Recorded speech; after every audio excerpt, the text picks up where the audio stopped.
Hello, my name is Kendall Browning, and today's date is Tuesday, November 8th, 2011. I'm interviewing Corporal Ashley Comstock at Ball State University in Muncie, Indiana, about her life in military service. Right. So, Ashley, where were you born? Maryland. What part of Maryland? Annapolis area. Did you live there your whole childhood? Yep. I grew up around that area. What were your parents like? My dad's great. I've always been a daddy's girl. So, he was definitely my biggest inspiration on everything. Back then I didn't see it, but now I realized that everything does happen for a reason, and I probably should have listened to him in the first place, but he's a great guy. Are your parents still together? No. Do both of your parents still live in the Annapolis area? No. But your dad does? Mm-hmm. Yep, my dad's still there. What was your dad's reaction to you joining the military? Surprised. Why? I think when I told him I joined the military, he said, you know, you can't bring your makeup there. And it was definitely a surprise to everybody, but it took him a little while to actually let it sink in. But did you come from a military family? No. So there's no one in your family that's in the military? My grandpa was the only one that was in the military. He was in Vietnam, so, you know. Did you ever hear any of his war stories?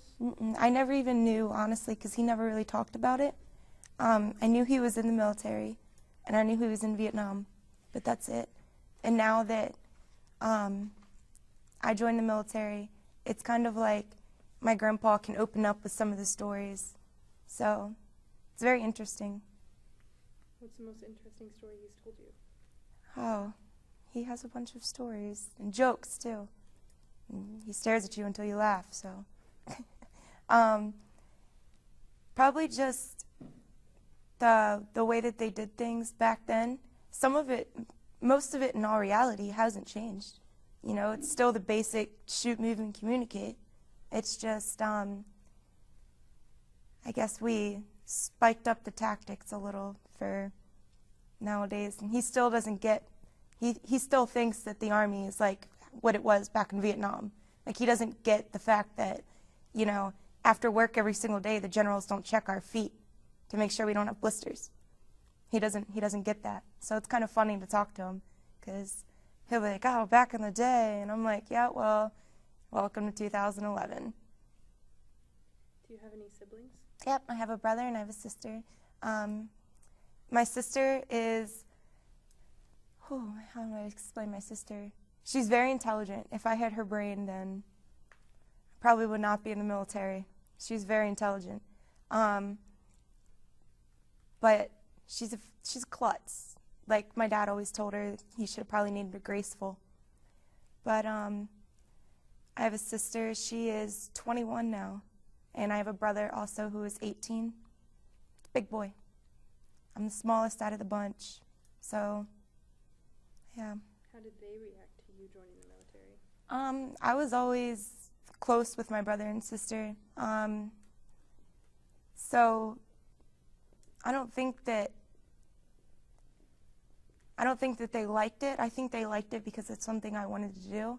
But I don't think that they liked the fact of the matter that I wasn't going to be in Maryland. So it was hard at first to not be with them and to, like, I missed out on a lot. I missed my sister having my nephew. I missed my brother's graduation. I missed my sister's high school graduation. I mean, I missed out on a lot of big events in my family, and I'm a huge family person, so. But there was those events where I was there too, so. What was your best childhood memory?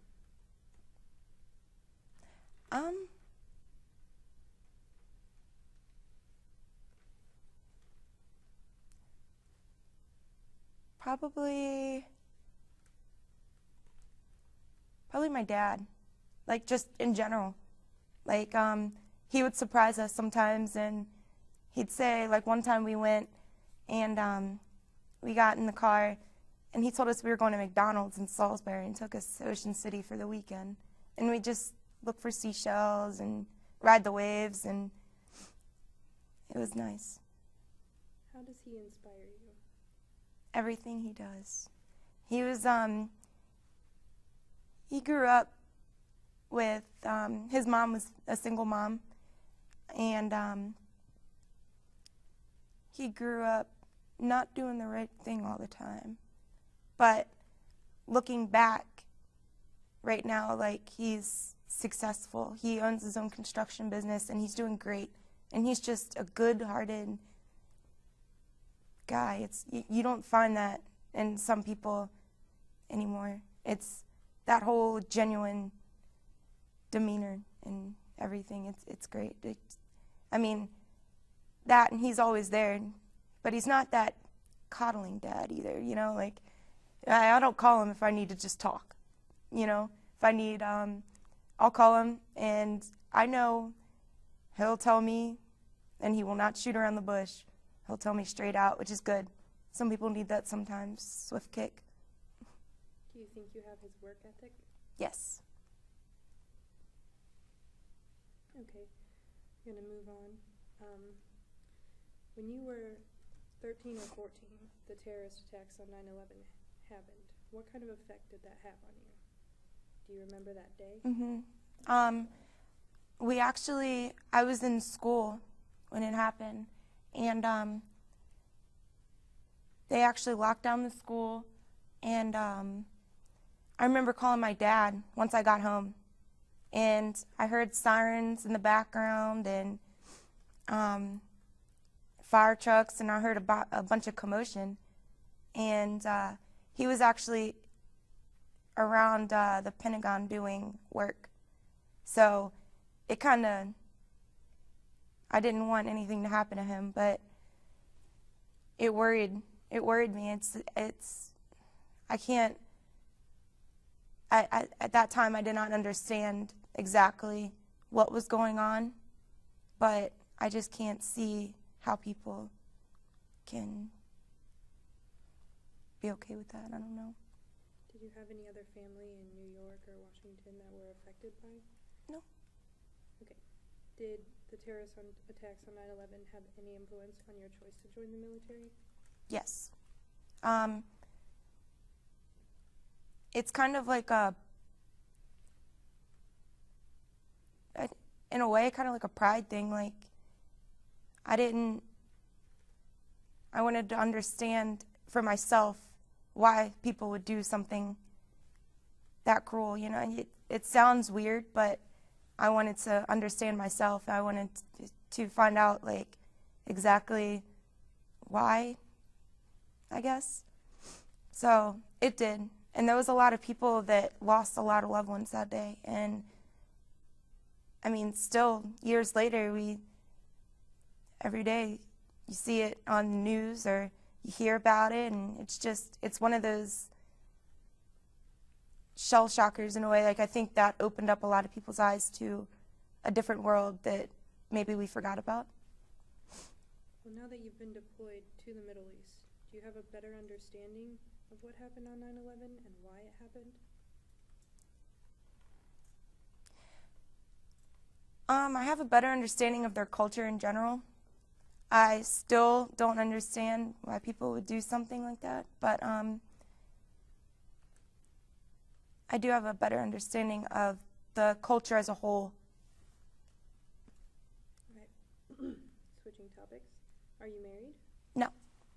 Are you in any serious relationship? Yes. How long have you been with your partner? 2 years and 3 months now.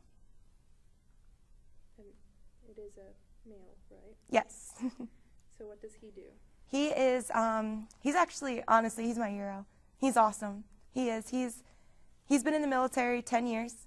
He was First Division in Iraq. He was infantry. Then he reclassed to military police, which is what I am. And then right now he is NCIC at SRT, which is the Special Response Team. So it's kind of like military SWAT. It's really cool. And how does his job in the military and your job in the military, how do those go together? Do you work together often? Do you see each other? No, we're in different companies. But we get home, we see each other. But it's good that way. Are you both stationed at Fort Leonard Wood? Mm-hmm. How long has he been at Fort Leonard Wood? He's been there about 2.5 years. I've been there 3. How has being deployed affected your relationship with him?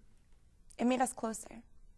Has he also been deployed? Yes, he's been in 10 years. He's deployed total of 58 months. He's been deployed. So he's done his fair share a few times. Is it easier for you to get on an emotional level with him because you've both experienced that? To a certain extent. To a certain extent.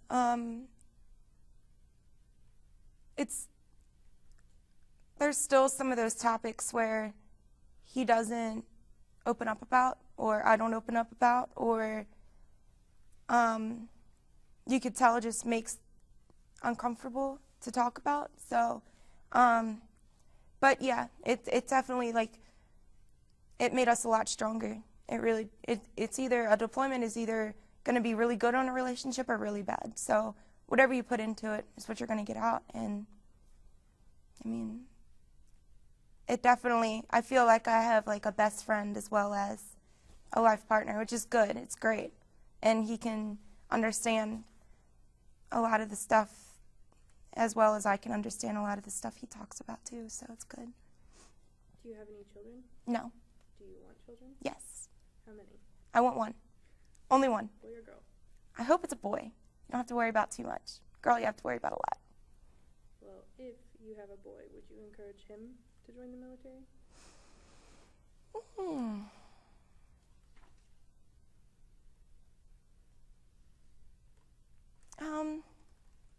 I don't know. Honestly, I wouldn't, probably not. Honestly, probably not. Why not? Because I know that I could only imagine like what my dad felt like when I got on that airplane to go to the Middle East. Like, I could only imagine. Or I couldn't call him a lot, you know, or the computer, the internet down there is, you have to pay like $110 a month for the internet down there, and it's not even good. It's like sometimes you're kicked off after 10 minutes. So the communication factor, I could only imagine how my dad felt from not hearing from me, but knowing or watching the news. Like, there was sometimes I'm like, Dad, just turn it off. Turn it off, you know, but I would never want to feel like that, ever. But then again, on the other hand, it is a great life experience. Like, you mature a lot, you learn a lot, you open up your eyes to everything in a way. So it's kind of like catch-22. I don't know. Right, you mentioned that your dad sometimes watches the news, and does he get really invested in that? Like, does that affect him emotionally when he looks at current events going on, things in the Middle East? He says it doesn't, but you could tell it does. All right, switching topics. I noticed that you didn't join the Army right out of high school. Why was that? I was actually a hairstylist and an esthetician before I joined the Army. So that's what I thought that I wanted to do with my career, was do hair. And I like doing it, but I worked at the same salon since I was 15 until the time I was 20 when I joined. So why did you choose to join the Army? What made you decide that you didn't want to do hair anymore and that you wanted to go and shoot people? It was the complete different factor. A lot of people joke around there. They say I went from stiletto heels to combat boots. So it was different. And I'm not going to lie, when I joined the military, I was very ignorant. I was very ignorant towards the military. I had no idea about really anything. You know, like I really didn't. And that, looking back now, I can see why my dad was like, you know, you can't bring your makeup in the Army. But I wouldn't change it for the world. I wouldn't. I thought I was just going to do my, 4 years and get out and do my service, but military made me who I am today, and I owe everything to it. So do you think the military will be your career now? Yes, very much so. Okay. Well, we talked about why you chose to join the Army. I want to talk about basic training. Where did you go to basic training at? Fort Leonard Wood, Missouri. Ooh, you've been there a while, huh? Yes. What was it like for you? Different. I was always into sports growing up, so the running and the push-ups and the sit-ups and the pull-ups and the ropes and everything, that wasn't that hard, but the distance running, I should say, like, I always joked around, I'm like, fat people aren't supposed to run, like, I'm not supposed to run like this, like, I'm probably gonna die, but it helped out a lot. I've never shot a weapon before I joined the military either, like, so I was different. It was very different compared to what I was used to, so I liked it. I really did. How long were your long distance runs? We do about 2 to 3 miles a day. All right. What was it like emotionally for you? Because I know that they're supposed to build you up and tear you down in no particular order. It actually wasn't that hard. Like, my dad is a very loud-spoken person, I should say. And when he gets mad, the neighbors could probably hear. They've said before that they've heard. So he'll yell and, everything, but he'd never put hands on or anything, but he'd yell and try to intimidate. And so once I got to basic training, all the drill sergeants were like yelling. I'm like, you think this is scaring me right now? Like, you would probably cry if you met my dad angry. Like, it didn't emotionally, it really didn't, you just have to take everything with a grain of salt. Like, when I went in there, I knew what I was going for. And you just gotta be a sponge, I guess. And if you're not, and if you don't soak everything in or take everything with a grain of salt, and then it's just gonna break you down. So it wasn't bad. Do you think your dad helped prepare you for that in a way? Yeah, without knowing it. Yep, very much so. Right, what did you miss the most during basic training? My dad, my brother, and my sister, and Mountain Dew. Definitely Mountain Dew. Anything else? Like your warm bed? No. No? Right, what was the most important lesson you took away from basic training?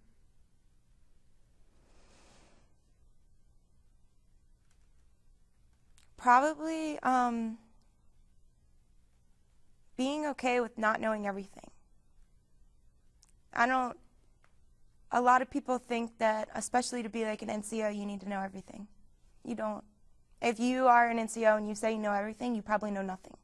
Because every single day is a learning experience.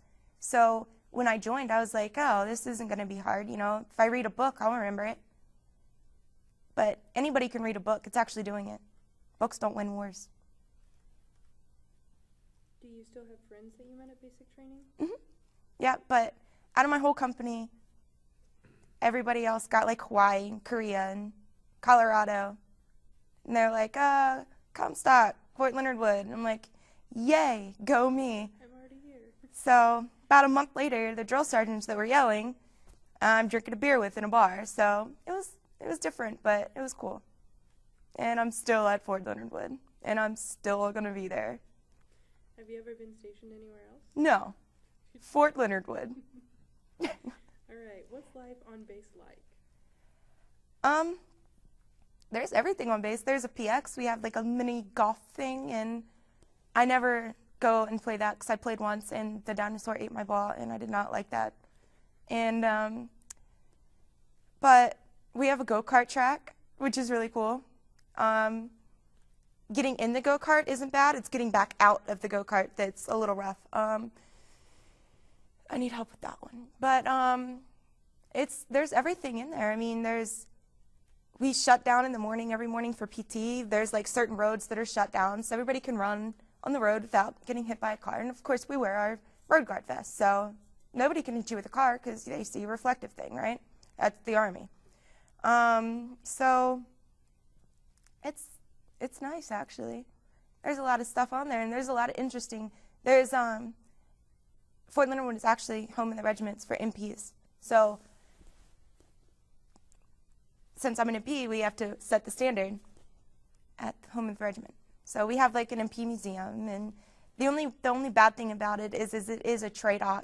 So there's trainees everywhere. And when I was in basic training, we were not allowed to have our cell phones or computers, or couldn't get that Mountain Dew. You know, now they're like 1,700 off work every day at the PX, yucking it up. And you're like, I'm not even off work until 1,900, 2,000, and you're in the PX already.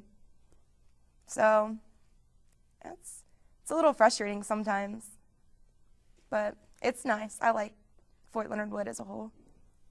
Are there any other things that you'd like to do for fun besides go-karts and not golfing? Well, Fort Leonard Wood is, how do I say this? The only thing we really have that's interesting is a super Walmart.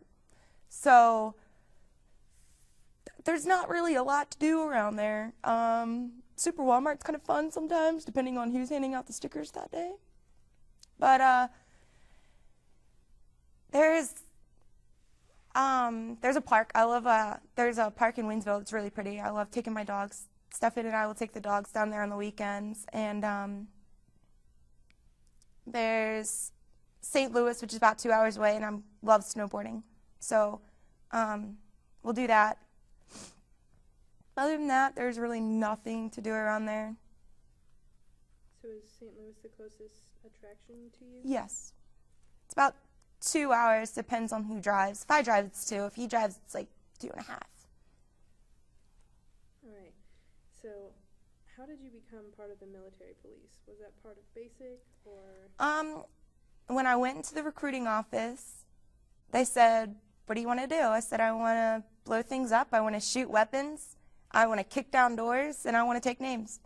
And closest a female can get to infantry is military police. So, yeah. I was like, well, how hard can this be? And it's funny, actually, because my dad's generation is like, oh, gosh, like my family is, if we ever had to do a family reunion kind of thing, it's either going to be at a rehab or like a jail facility. So my dad's generation's like AA, CDA, you know, jail, and rehab, right?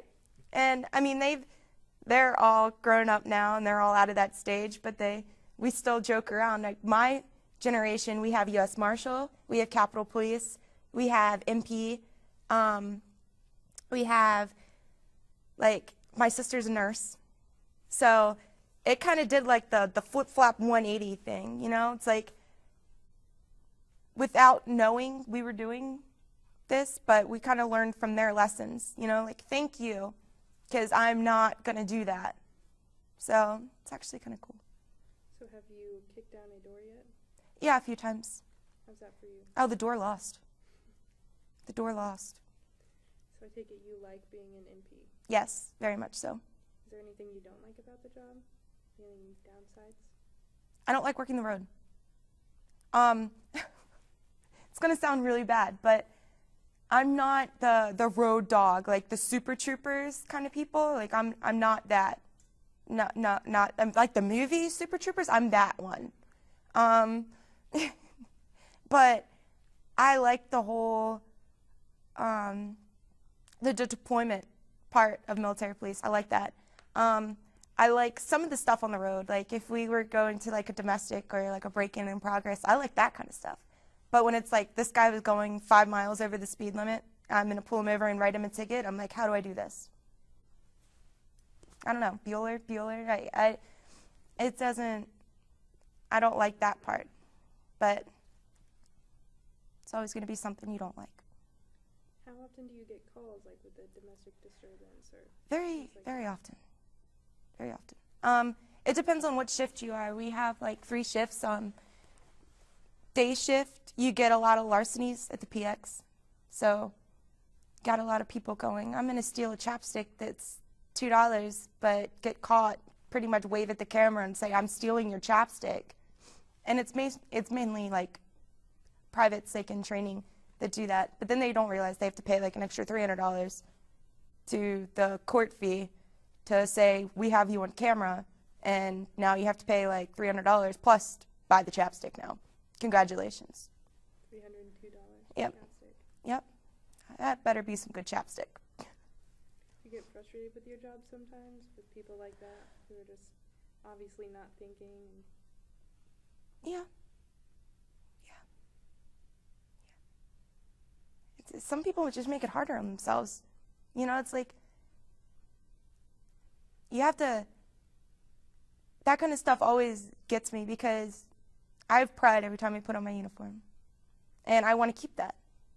But if, you know, like a lot of people are, if some people see like Joe Snuffy stole a chapstick and congratulations, like this is what your Army does, like it's bad.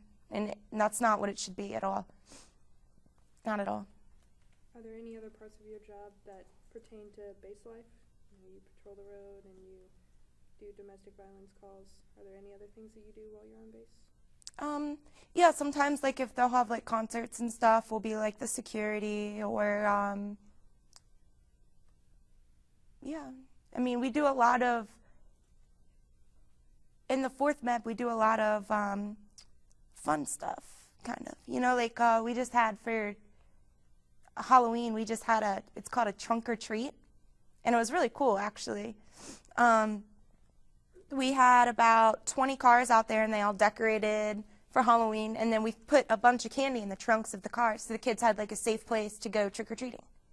I mean, there's a lot of stuff out there that we do as a community, which is good, which is very good.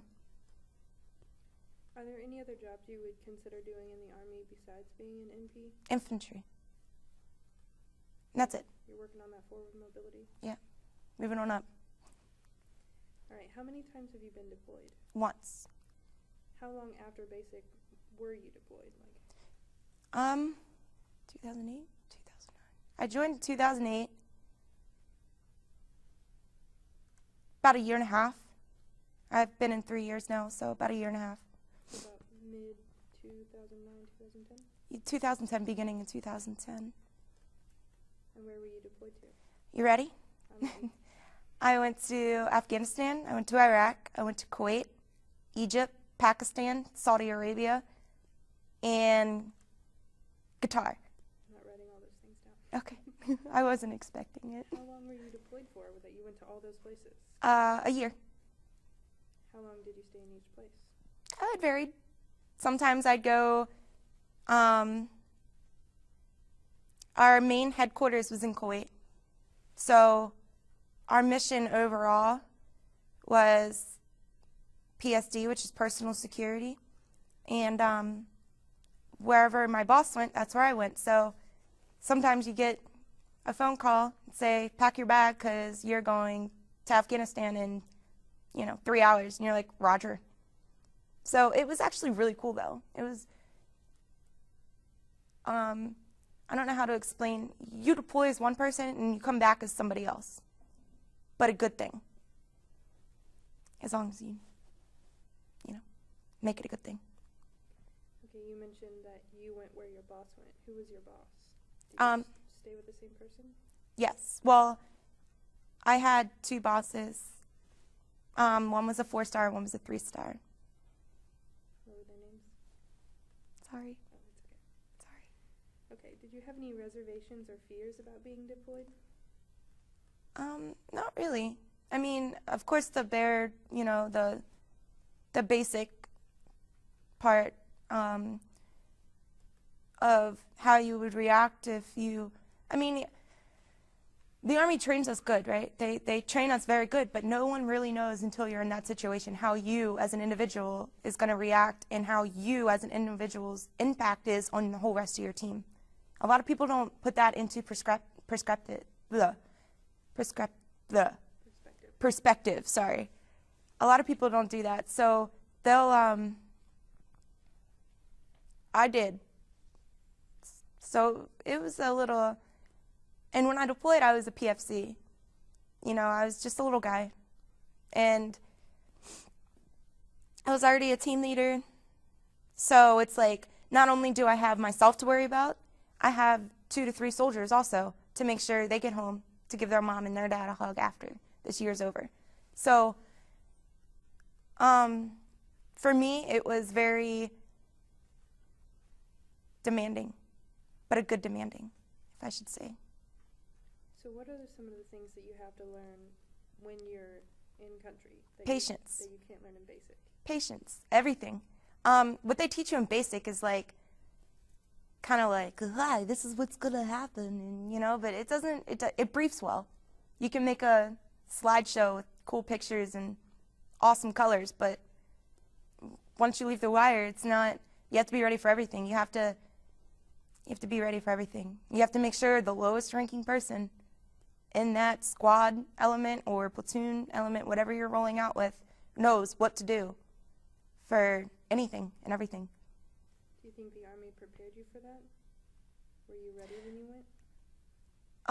I don't think that the Army prepared me for that. I think that certain NCOs prepared me for that. And that's why I take pride in wearing the stripes, because there's a difference between an NCO and a sergeant. There's a difference. And the Army needs to open their eyes and realize that we need to start being NCOs again. So. What is that difference for you? Kind of like what I touched on before, like, you don't know everything. You know a little bit about a lot, and that's great. But be okay with not knowing everything. Be okay with learning. Be okay with understanding that the Army is bigger than you in just a whole. You know, you have a certain responsibility with that rank that you can't take back. So, it's pride. What qualities do you think are good for a leader, for an NCO, or for a sergeant, or for someone higher? Lead from the front, not from the rear. Don't say not to do one thing and then go out and do it yourself. I hate that. Also, training. Like, I'm very hands-on. I'm a very hands-on person. I love teaching, because then I learn too. Or I love, instead of saying, like, that's not how you do it and walk away, like, show them, you know, like, show the soldier, like, get down with them and help them that way, and they'll respect you a lot more instead of just standing there. Do you think having a good leader helps with unit cohesion? Yes. Have you ever been part of a unit where you had a bad leader and you were just completely uncohesive? Yes. What was that like? Very frustrating. Very frustrating. All right. When you were deployed, did you expect to see combat? I know you're not infantry, but... Yeah. In what situations did you think that would come up? What do you mean?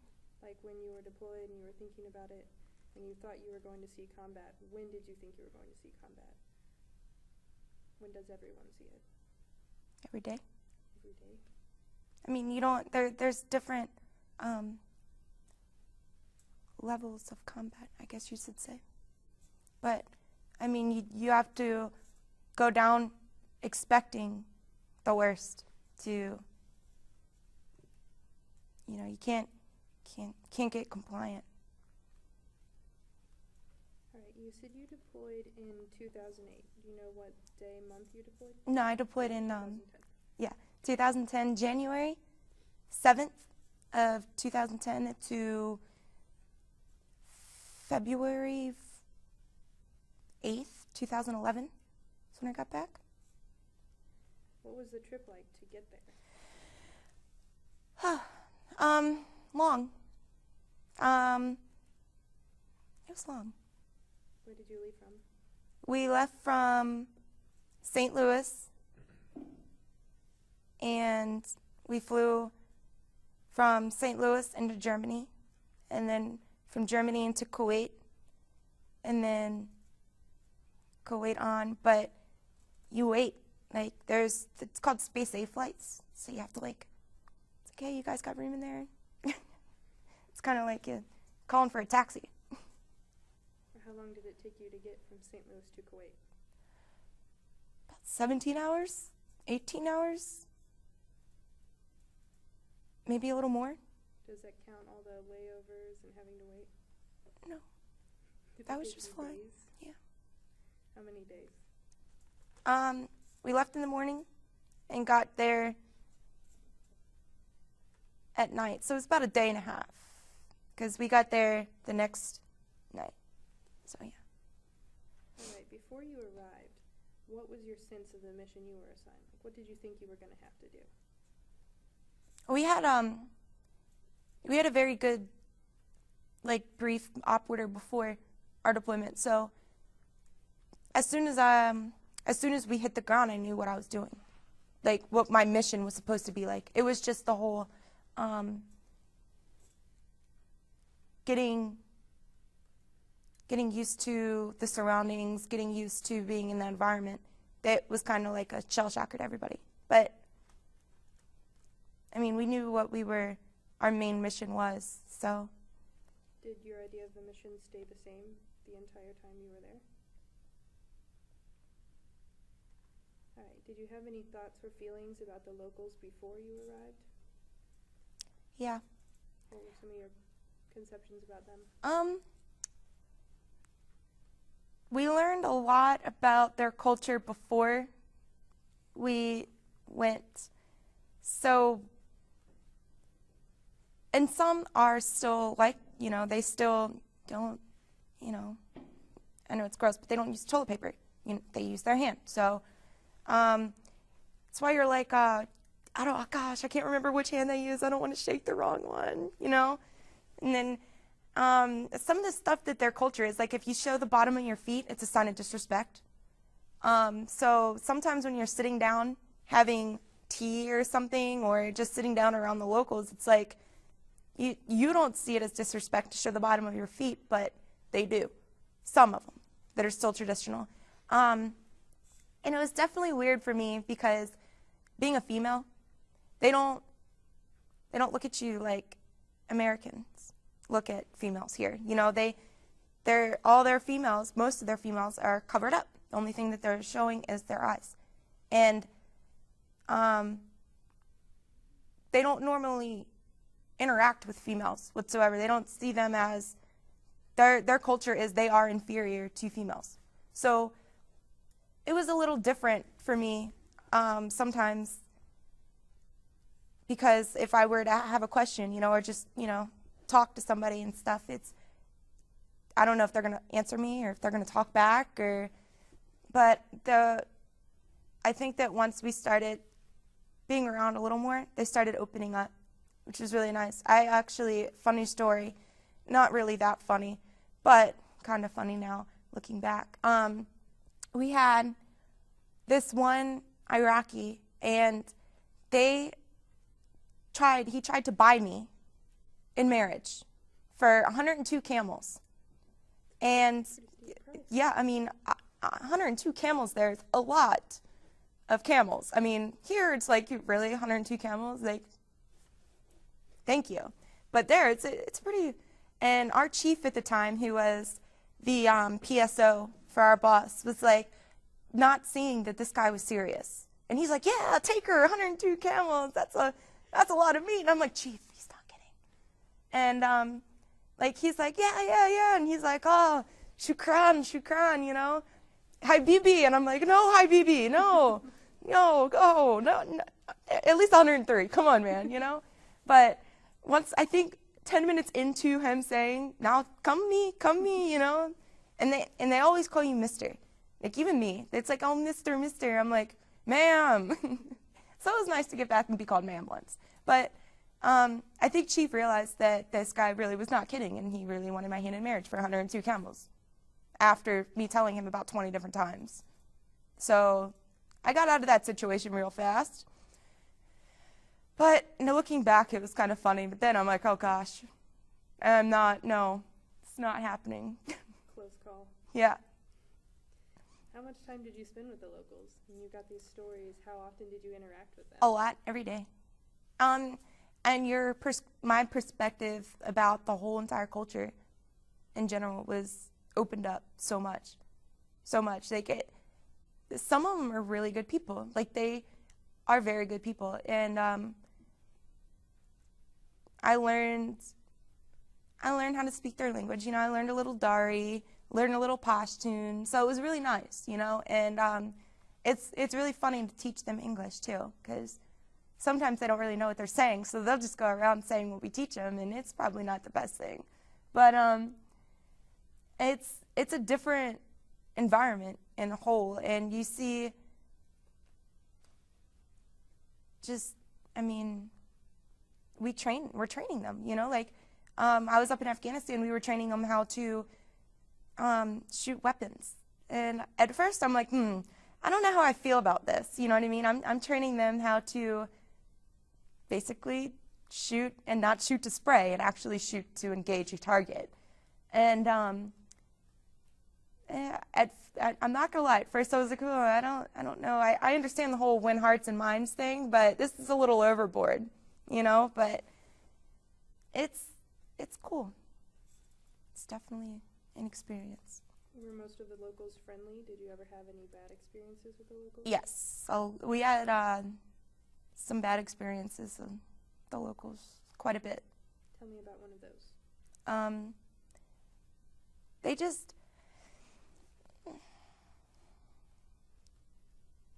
you don't, for example, okay, Afghanistan and Kabul,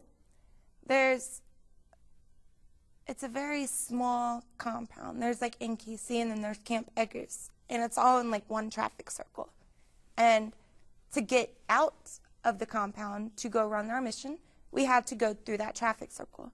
So they would sometimes just all stand there and, you know, like not let us through, or there's this one, actually it's a running track on Camp Eggers, and Camp Eggers is like a bowl.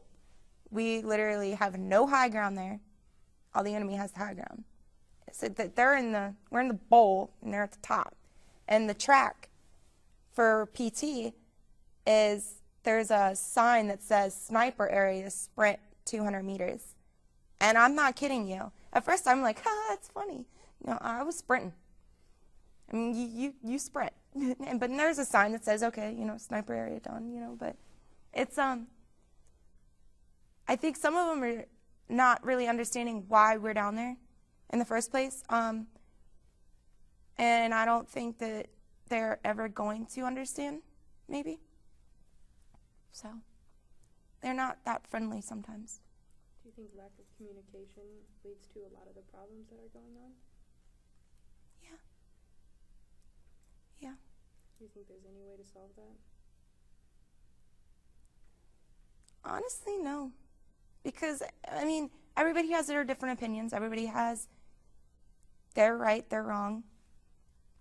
You get a bunch of people together to try to make one command decision, it's never, ever going to make everybody happy. So, yeah. Do you think there's any chance of us succeeding in helping the Iraqis run their own country and teaching them how to be democratic?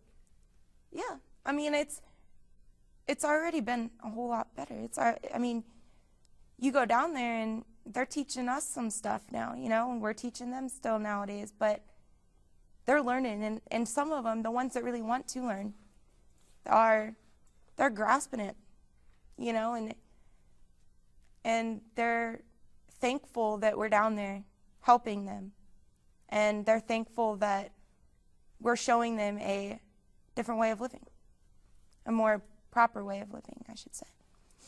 So you traveled a lot, and you had a lot of experience with the locals. Were the locals more hostile in one place than in others? Yes.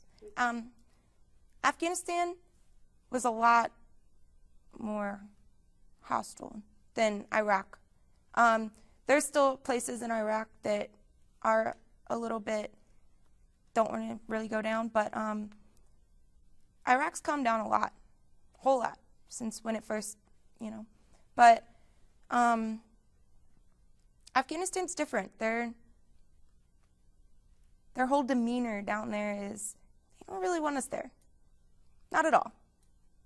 And that's how Iraq was when, you know, they first invaded Iraq, or whatever you want to, invasion, whatever you want to call it. But now they're starting to see that we're not down there to be mean. We're not down there to destroy your town. We're not down there to, I mean, if anything, we're rebuilding it. We're rebuilding it.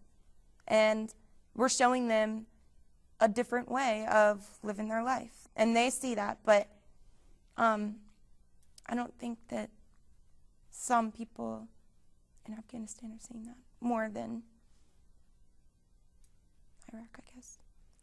While you were there for a year, did you see any change personally from when you arrived to when you left? Like, did the relations get better? Mm-hmm. Did they get worse? No, they pretty much got better. Like, once I started seeing that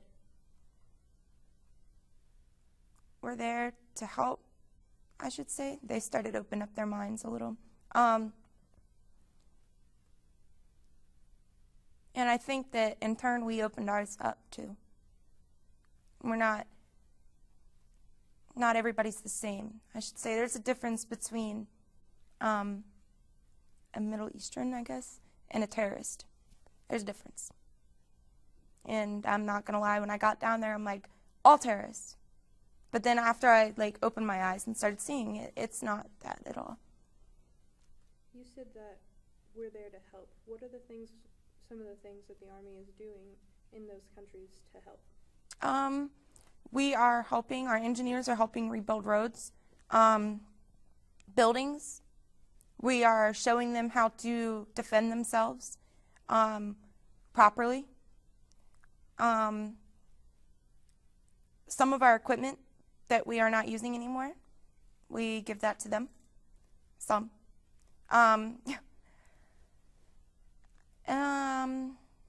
There's a lot of stuff we're doing. We're just, I don't know how to explain it. Well, you were personally involved with one of the projects of teaching them how to defend themselves, teaching them how to use the weapons. Were there any other projects that you were involved in like that? A lot. There's too many to.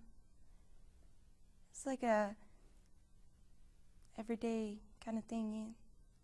I mean, we had interpreters too, so they'd ask questions, and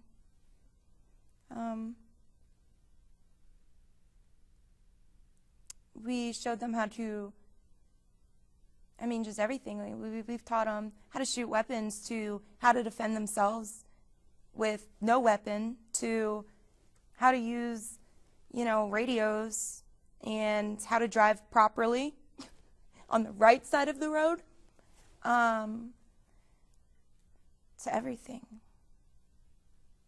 Do you feel like you personally have helped, your efforts have helped change the landscape of, how they're living and how they're going to live?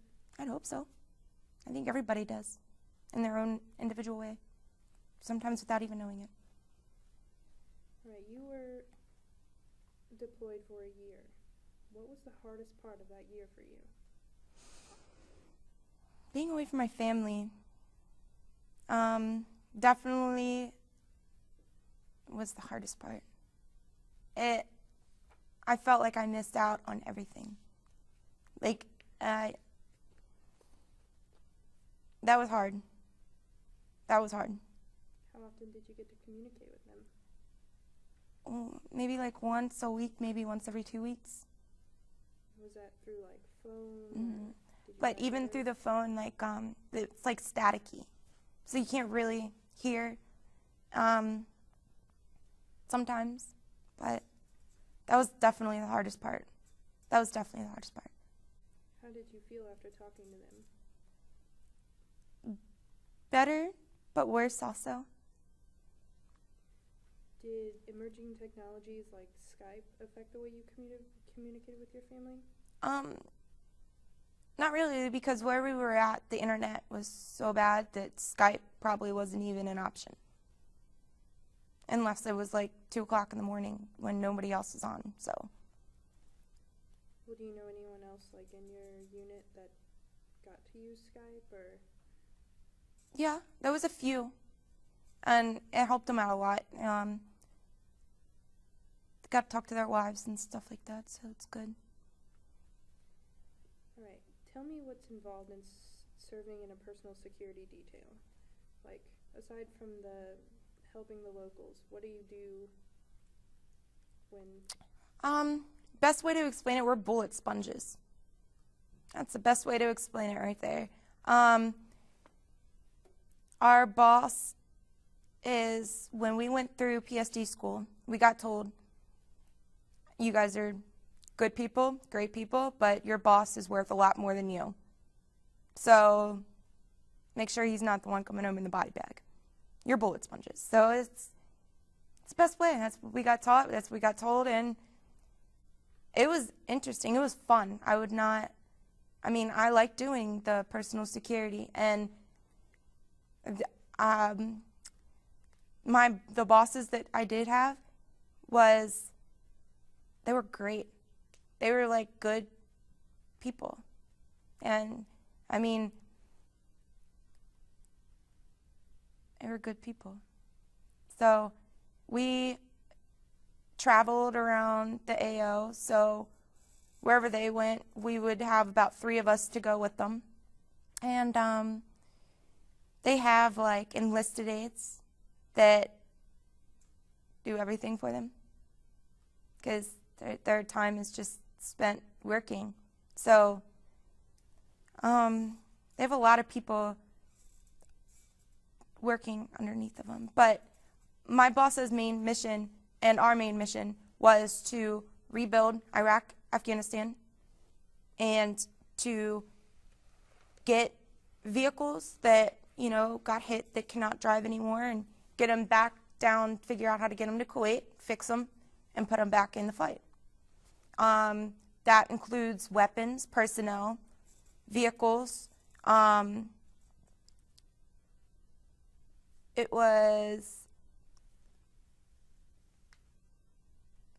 That's basically it. We'd go everywhere. Like, I think I've been to almost every FOB in Afghanistan, Iraq. And it's different. It's different scenery. But it was a good mission altogether. Getting to know your 3-star and 4-star bosses, did that help you take your job more seriously? Knowing that they were important and... Yeah, very much so. And it opened my eyes also to understand they're people too. Just because they're wearing 4 stars or 3 stars, and they treated us like people too. They were great, and they have personalities. It was shocking at first. I was like, wait a minute, that was a laugh, Are you not allowed to laugh, But it was interesting. It was fun, and it opened my eyes to realize that the Army as a whole is, I don't care if you are the lowest ranking person in the whole entire Army and you wanted to go talk to the highest ranking person, as long as you do it with respect and, properly, then you can do that. And a lot of people are scared to talk to higher ranking personnel, so it was definitely a good thing for my career, especially this early on. During your year, did you or any of your other MPs actually take a bullet for your higher-ups? No. Are you thankful for that? Yes. All right, what was an average day like for you? Go through it with me. Start at the beginning, all the way through. We'd wake up early in the morning, and walk outside. It's already about 120 degrees at 5:30 in the morning. And then we went on mission every single day. Out of the whole entire year, I had 2 days off. And that was, weird for those 2 days. But we'd get up in the morning, and we'd go get our mission brief, and we would find out what exactly our mission was for that day, who was going to be running it, which was normally the same people every day. And so I always knew when I woke up that I was going on mission. So I'd get my stuff ready the night prior. It was a lot of hurry up and wait. So we would just, there was no day that was similar. Like, we just woke up, went on mission, and normally did not get back until around 2100, so 8, 9 o'clock at night. They were long days. They were definitely long days. And then it was definitely, of course, Call of Duty after that, That's why I'm good at the military. That's why I joined. Really, I'm good at Call of Duty, so I figured that, the real thing was the same, right? It's a better reason than any I've ever heard. I'm just kidding. How much of your time in country did you spend traveling between all the places that you went? A lot of traveling. But I got to go on UH-60s, UC-35s, C-12s, of course, C-130s, Chinooks. It's cool. Just not in a sandstorm. Did you experience a sandstorm? Oh, yeah, a few times. What was that like? Yeah, horrible. I don't even know how to explain it. I think that was the worst part, was that I hate the feeling of, sand, I guess you'd say, even at a beach. I don't like sand, and this whole place was sand. And then the heat, and then sand hitting your face, and not being able to, it was bad. It even comes through the vents. That's how bad it is. You can't even turn on the air because the heat and the sand will just keep hitting you in your face. You're like, wow, thank you. Appreciate it. Couldn't have gotten grass or something. Grassy. Did you see a lot of the landscape while you traveled between countries? What was the most beautiful part for you? Afghanistan. Why? The mountains. They're gorgeous. There's this one mountain that for PT in the mornings, sometimes we'd climb, and it was just once you got to the top, it was so peaceful. You forget where you're at for a minute. It takes you back. You're like, wait, I don't know how to explain it. And I have so many pictures of all kinds of different places and that I went to, and I'd still have to say that was gorgeous. Is that one of the reasons you would like to go back? All right, what were the living conditions like? Because you traveled with higher-ups, where did you stay? What was that like? I got to stay in Saddam Hussein's palace one time for a night. That was really cool. I think everything was marble, literally. And it was not the fake kind either. We normally got to drop them off at their really nice quarters, and then we were across the street in the shack. But I can't complain. It was good. It was good. Living conditions were the same. How big was Saddam Hussein's palace? It was huge. It was gorgeous. How many rooms? Take a guess.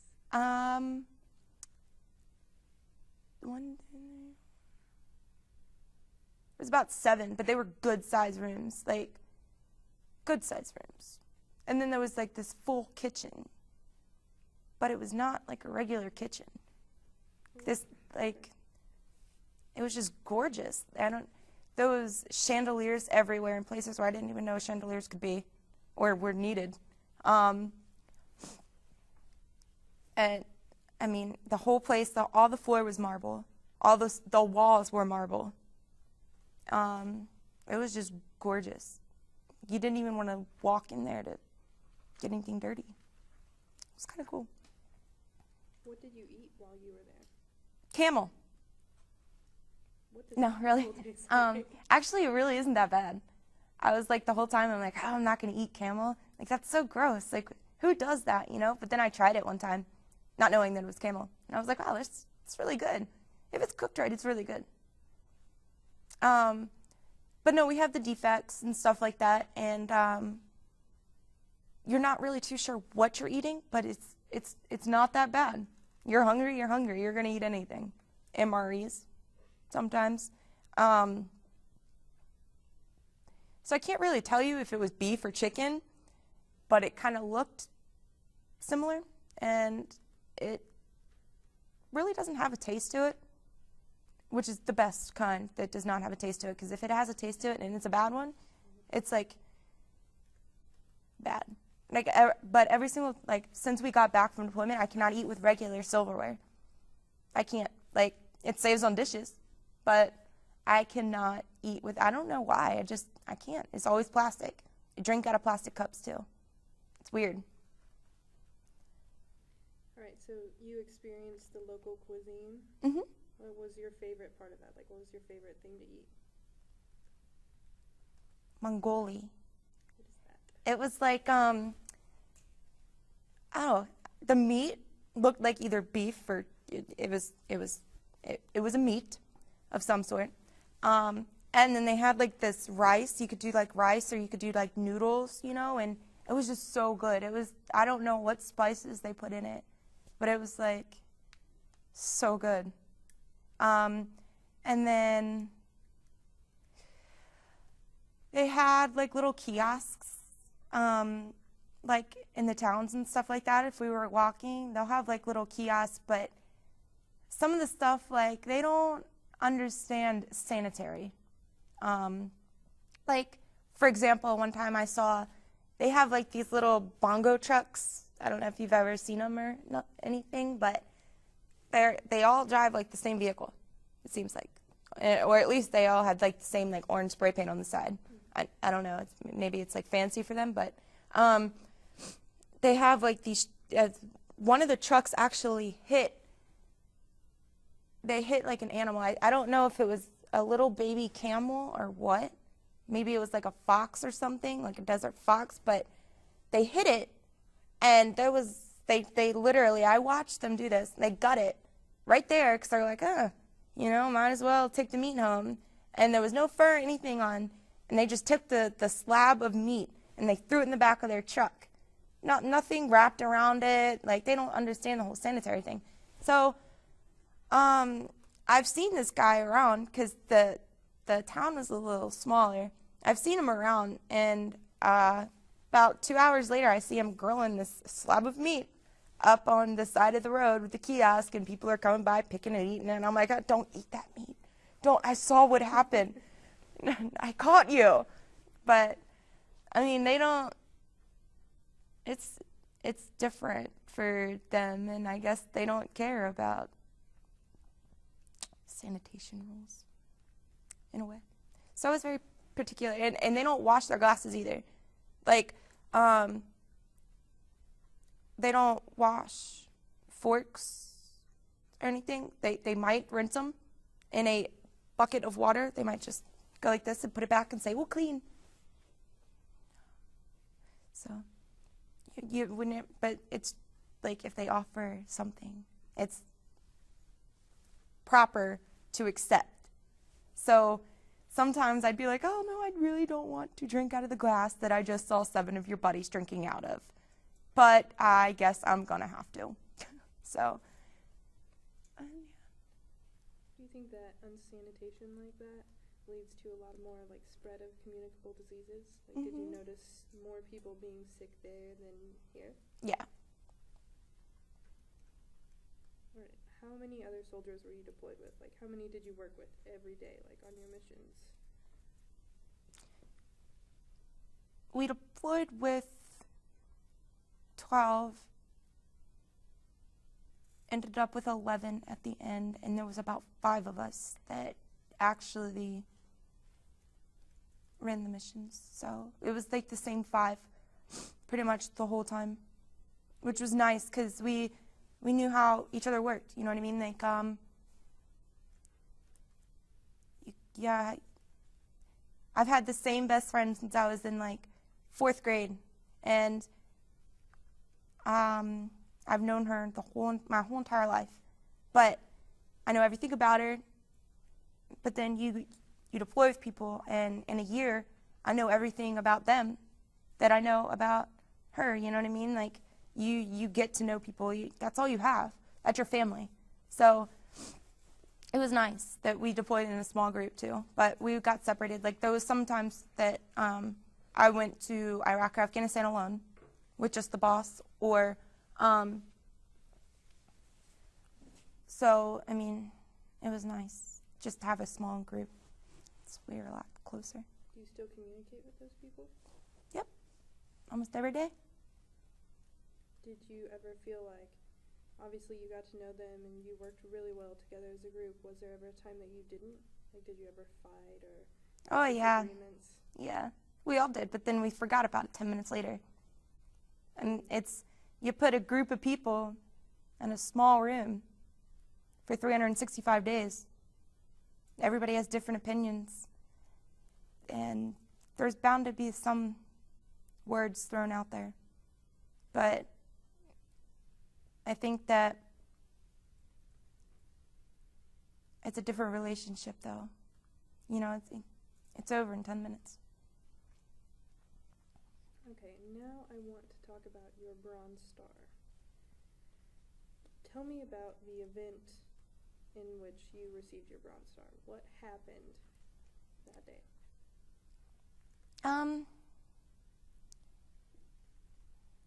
I think it was just all 365 days of combined everything. So there was no one, like, you did this and it was you were brave, or acts of merit, right? That's what you received it for. So every day was an act of merit for you? No. I don't know. I know that you think that it was handed to you. Why do you think that? Because I raised my right hand. I knew what I was getting into. I want to do this for a career. And just, I mean, I did my job. You know?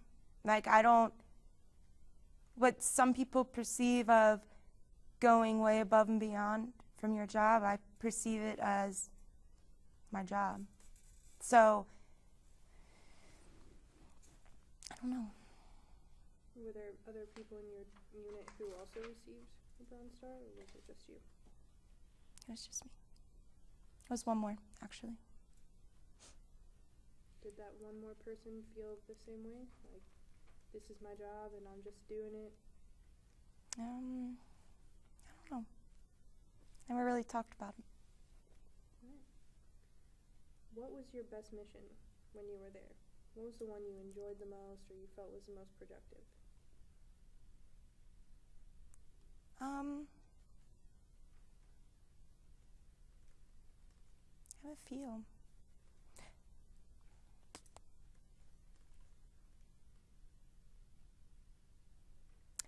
Probably Iraq. We went down to, it was like a kid shelter, and we donated like a bunch of books, and we brought like candy and stuff like that, like the candy out of our MREs, and we were handing it to them, and played some soccer and stuff like that. It's pretty big down there. But I loved that one because we got to sit down, we got to interact with the kids, and we got to show them that we're not bad because, you know, they don't know, and we got to read books with them and stuff, and that was really cool. That was one of the best. It was a very easy mission, very easy, but it was one of the best ones that I'm never going to ever forget, because just the look on their faces when, you know, you do something really simple. It's, I don't know, forgiving in a way, if that makes sense. Do you think interacting with the children now will change how they act when they're older towards Americans? Yes. Do you think there should be more missions like that where children are involved? There's some kids that when we're even doing our missions, like they'll stand on the side of the road and they'll throw rocks and stuff at our vehicles, you know, really nice. But I think we interact with everybody in a whole enough. I don't think we want to get too much interaction with the locals, if that makes sense. But I think that we do it enough. All right, if that was your best mission, what was your worst?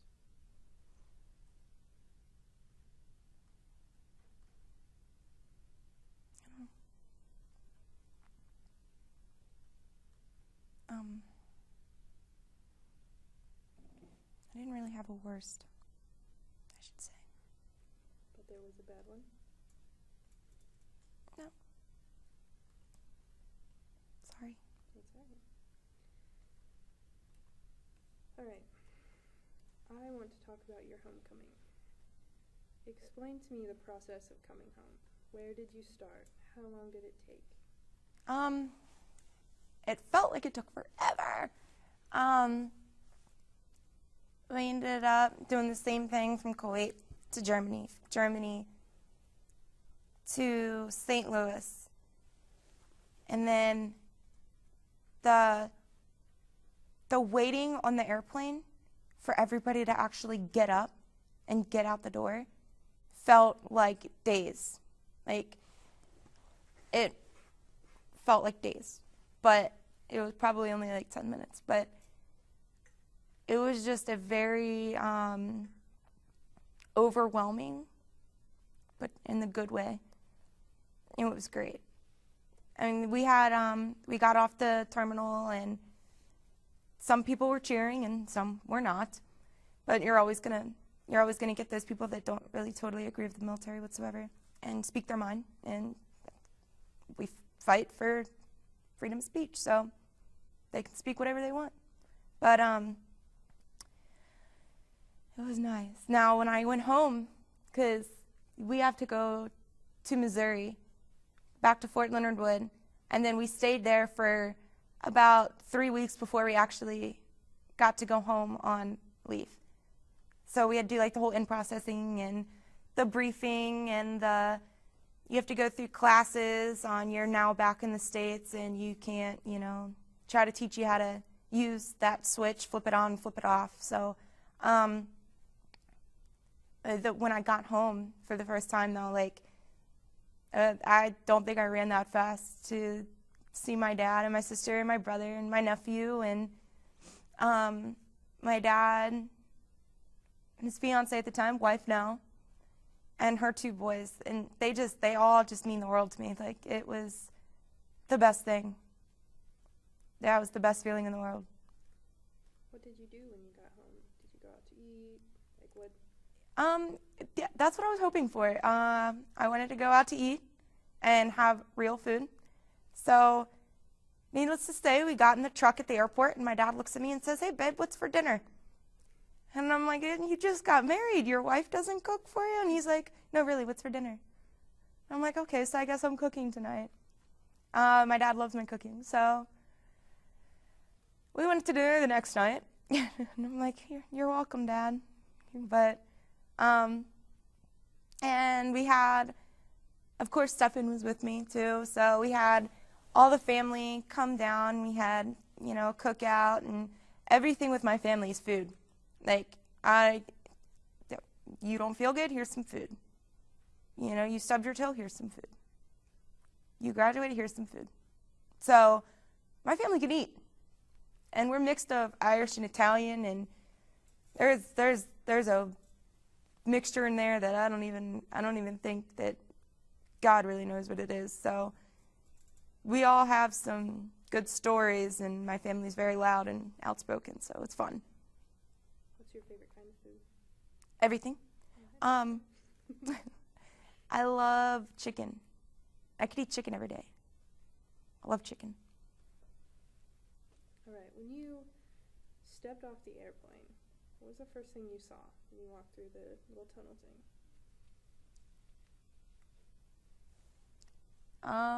People's signs. That was really it. What was your reaction to that? Were they positive signs? Like, some are positive. I did have a bad experience when I went home, not to Missouri, but when I went to home, and I had a very bad experience in BWI Airport.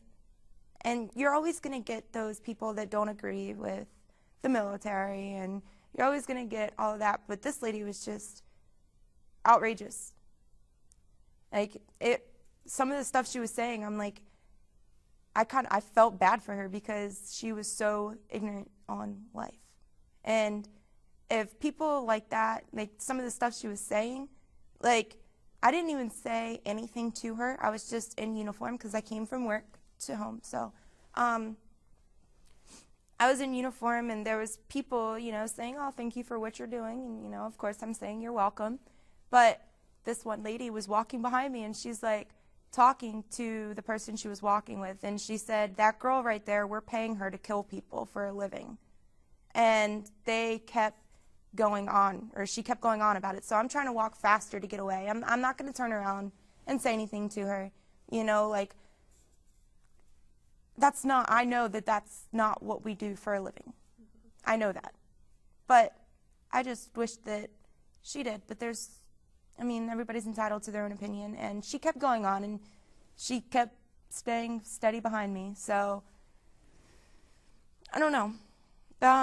But then there's a lot of those people that are like, very appreciative of what we do. And it's worth it to be away from family and be away from the environment of here, and we like to call it embracing the suck. For that 1 year, 15 months, whatever you do, it's worth it. You come back and you see, like, my sister is, she's in college right now, and she's 21 with a 3-year-old, and it's a good feeling to know that she could do that safely. And I was part of that reason why she can go to college every single day safely. It's a good feeling. Do you think that media coverage of the events that are taking place in the Middle East breeds feelings like that woman who was walking behind you? Yeah, I think it all is a play. I think some of it's just plain ignorance. And it gets twisted a lot. That's why down there, I really never talked to media at all. They were always around. I never, ever, because you never know. And you don't have the time to sit down and say, if I tell you this, or if you ask a question and I'll tell you an answer, I don't know if it's going to get twisted around. You don't have time down there to sit down and actually talk and do like what we're doing right now. You could say that the sky's blue, and then it's purple, green, and yellow, the ground. And it's like, I never even said those words, but some of it's good, some of it's bad. But I think that hopefully America understands that we're not just, Do you think soldiers now get a better homecoming than they did when they came home from Vietnam? Yes. Do you think they deserve it? Do you think they get a homecoming that they deserve? Like, is it good enough for the service they have put in, for their year, for their 15 months? Or do you think there should be more, like World War II parades and... No, I don't think that at all, because I think that back in the day, Vietnam and stuff, that era should have been appreciated more than they were. I really do. A lot of people don't agree with that, I guess, but I think that they do. I think they did a good thing. And there was some iffy parts, but there's some iffy parts nowadays. So it's never, like I said before, nobody's ever going to make anybody, the world's never going to be happy all at once. But we joined the Army. We never got told. We didn't get voluntold. We joined. So we raised our right hand to protect and serve our country. And I think that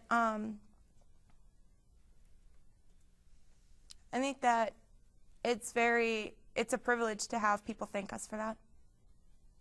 I don't think that we should have parades or anything, because We're just doing our job. Like, you're doing yours. So, no. And sometimes it's like, thank you very much, but I just want to go home and hug my dad. You know, like, you're welcome, but let me just get through this little, you know. All right, were you surprised at all by your homecoming? Was there any culture shock coming back after being immersed in Middle Eastern culture? Yeah, very much. I didn't think it was going to be as bad as it was. But yeah, driving. I didn't drive for probably a good 3 weeks. No driving. And like, my brother has, I think the first time I drove actually was when I went to Maryland. And it was one of the last days that I was in Maryland. So it was about a month, actually. But my brother has a truck that, I mean, I don't even know what to call this thing. I'm pretty sure it's going to fall apart next speed bump. But it's baby blue.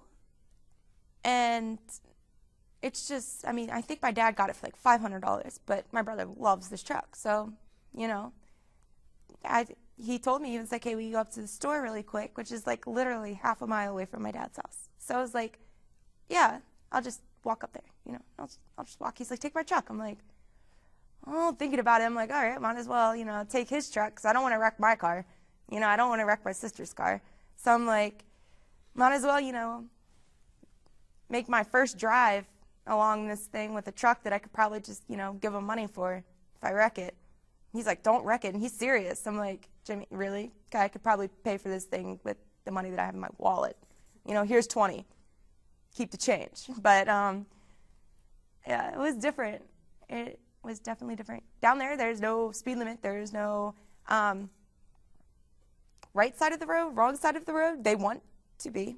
But it's pretty much on a big, huge game of chicken. And hopefully you win. So here it was like, oh, wow, you know, actual roads that are paved and lines in these roads. So I cannot go on this side of the road because I'm on this side of the road. So it's different. And I caught myself like driving in the middle and not, you know, like I didn't, it took some time. It did. And then it also took time to go into a grocery store and actually be okay with just getting bread and milk. It took time, I guess, to get back to it. I didn't think it was going to be like that. And I didn't really say anything to anybody about it either. I'm like, I acted like everything was fine, you know, but I had to personally find that switch and switch it back off. And have that switch right there in case I do deploy again, which I will, and switch back on again. How long did it take you to adjust? How long till you felt normal being back here?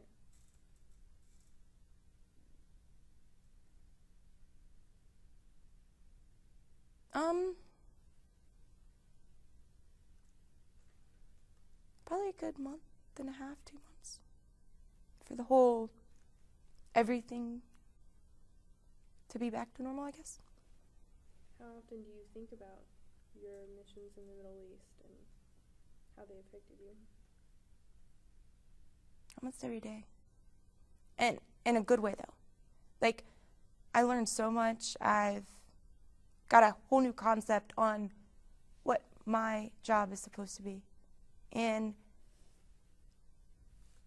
it, how do I say, like, it makes me, how do I say, like, it makes me want to be a better NCO. It makes me want to, I wish I could tell, like, some of the soldiers that have never deployed before, like, you are going to want to know this. You need to pay attention. You know, it's repetitive, but muscle memory at the same time. So sometimes they're like, oh, gosh, you know, we have to do this mission again and blah, blah, blah, blah. I'm like, you're going to thank me one day. And I remember I had 2 NCOs in my whole entire career that made me the person that I am today. 2 NCOs. And I would never take anything they ever said or did. I would never lose that, ever. Put it in my tool bag, keep it, share it.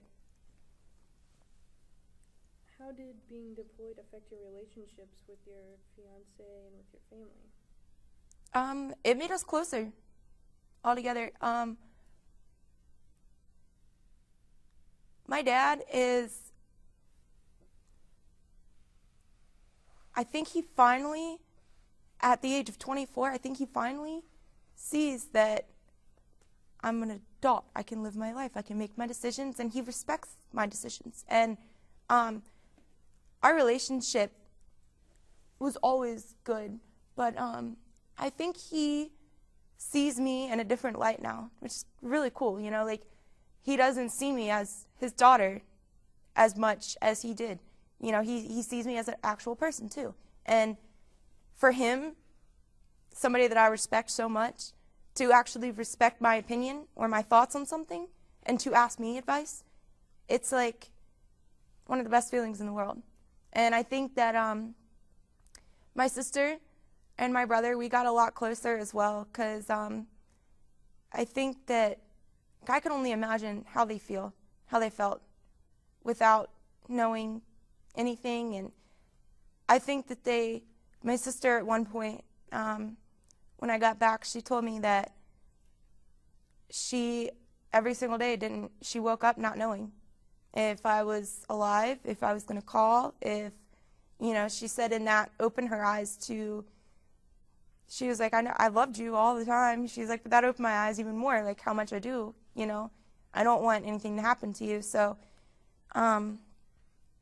it made us all closer. And of course, Stefan, it's just, I mean, two peas in a pod. We really are.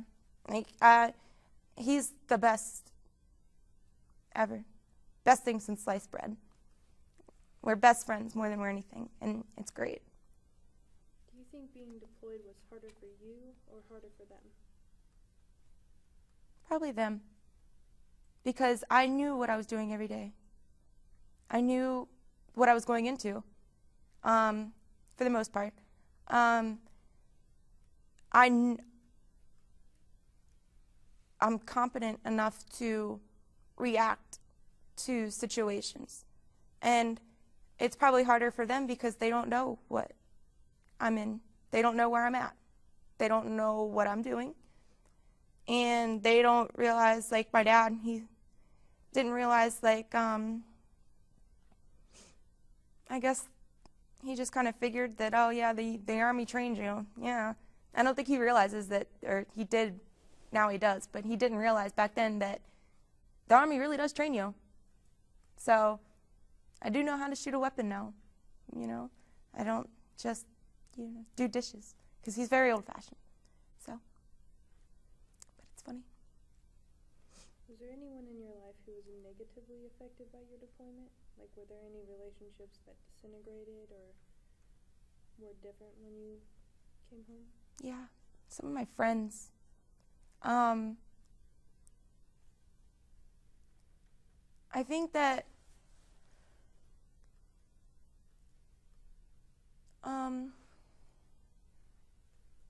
we kind of grew apart because they stayed in the same mind frame and I didn't. But we still talk. It's just not as much as we used to. Why do you think it's like that? I mean, do you think they're jealous of what you have, or? No, not at all. I just think that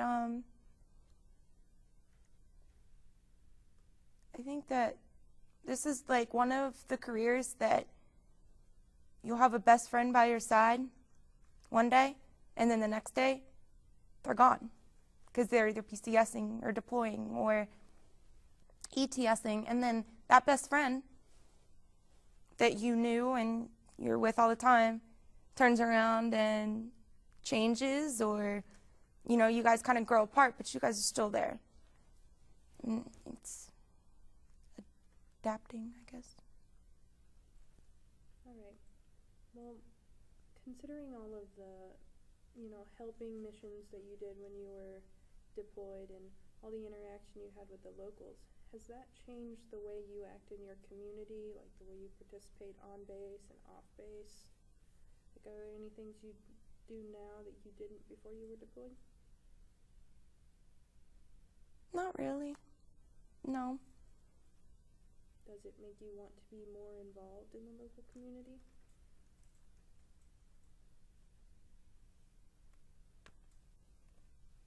Yeah, in a way, but I don't think that was the deployment. I think that that was just understanding the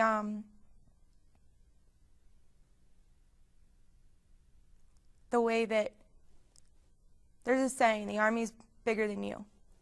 And I used to get told that when I was just a little guy, EIOU1, no rank, and straight out of basic training, I used to hear, the Army's bigger than you. I'm like, what does that even mean?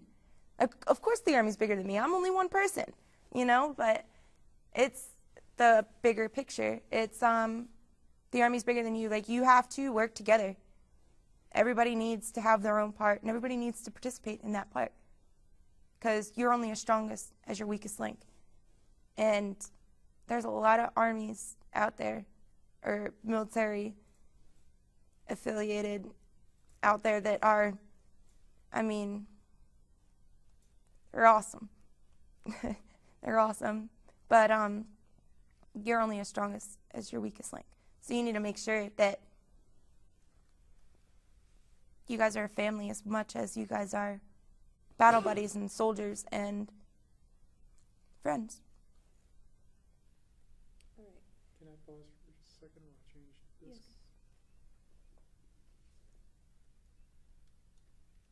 Okay. All right. Now I would like to talk about current events. How do you feel about the 1st Division at Fort Leonard Wood becoming a combat unit? Like, how does that affect your job?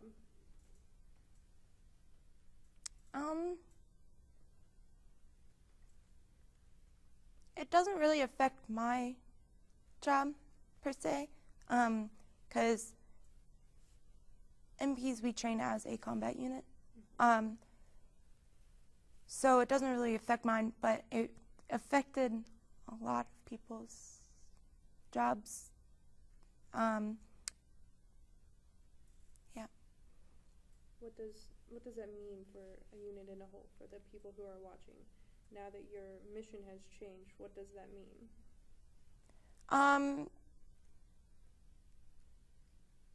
It means everybody's tasks are going to be different. You have to train for everything. You know,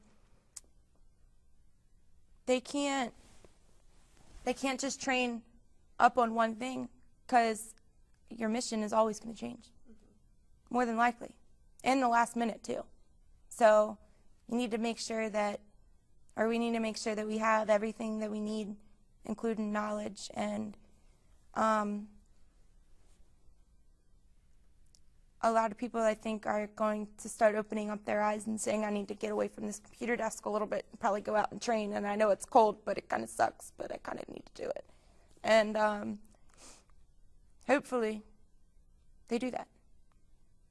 Does the change in mission mean units like the engineer units are more likely to be deployed? Yeah. Yeah, they'll probably be deployed for like route clearance,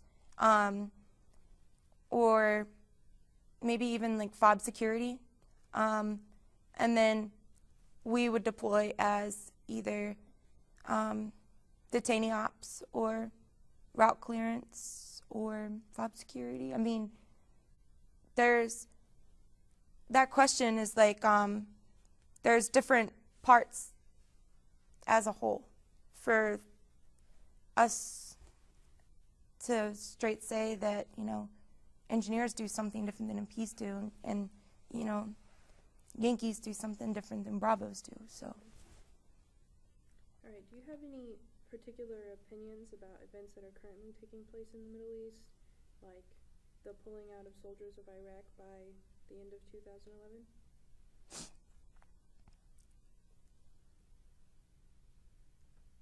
I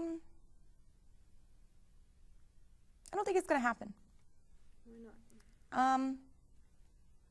there's a lot down there still. And I've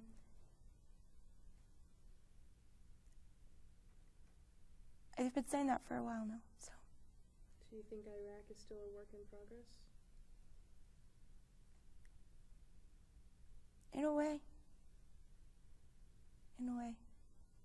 But I also think that we need to bring our soldiers home. There's only so much we can do. You know what I mean?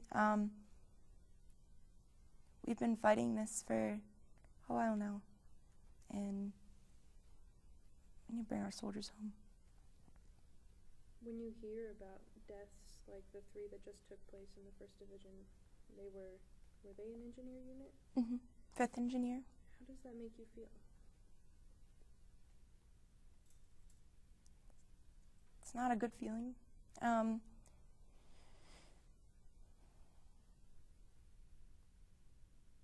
It's not a good feeling at all.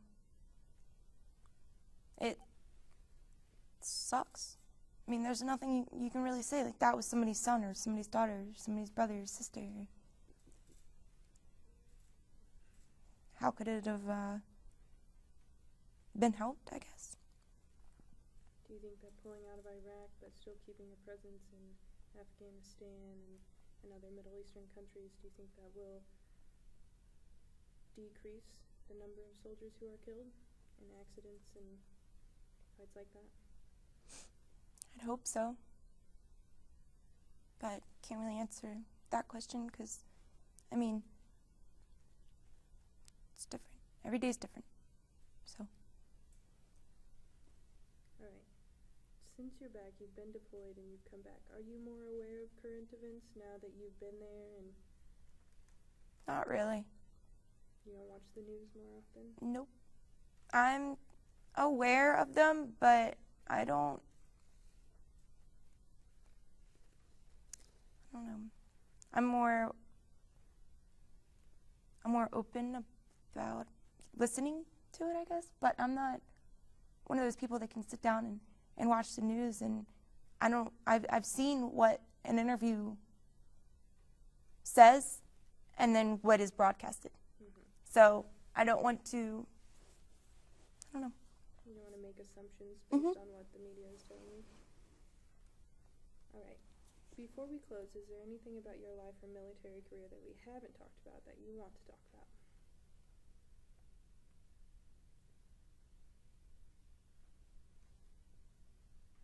Nope.